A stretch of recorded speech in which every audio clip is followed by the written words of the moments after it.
नमस्ते मित्रांनो, मी मागच्या वर्षी 2 वर्षापूर्वी विपश्यनाचा कोर्स केला होता आणि आज मी लेह लडाखमध्ये शांती स्तूप या ठिकाणी आलेलो आहे. खरं तर हे लेह लडाख ट्रिपमधलं दुसरं एक असं अतिशय सुंदर असं स्थळ जिथं मी व्हिजिट करतो. गौतम बुद्धांचे विचार सरळ जीवनावर मोठा प्रकाश टाकतात.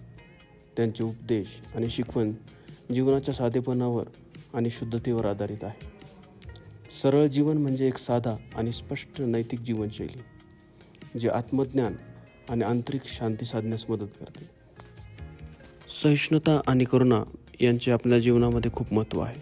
इतरांच्या दुःखात सहभागी होणे आणि त्यांना मदत करणे हे सरळ जीवनाचे एक महत्त्वाचे अंग आहे. वर्तमान क्षणात जगण्यावर आपण जोर दिला पाहिजे. भविष्याच्या चिंतेत किंवा भूतकाळाच्या आठवणीत अडकण्याऐवजी वर्तमान क्षणात लक्ष केंद्रित करणे आवश्यक आहे. यामुळे जीवन अधिक साधे आणि आनंददायी बनते. ध्यान आणि आत्मचिंतन. ध्यानामुळे मन शांत होते आणि आत्मज्ञानाची प्राप्ती होते. सरळ जीवन जगण्यासाठी नियमित ध्यान आणि आत्मचिंतन आवश्यक आहे.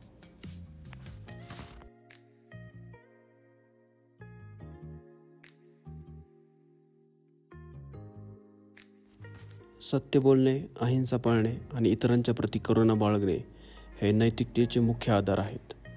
सरळ जीवन म्हणजे नैतिक मूल्यांवर आधारित जीवन जगणे.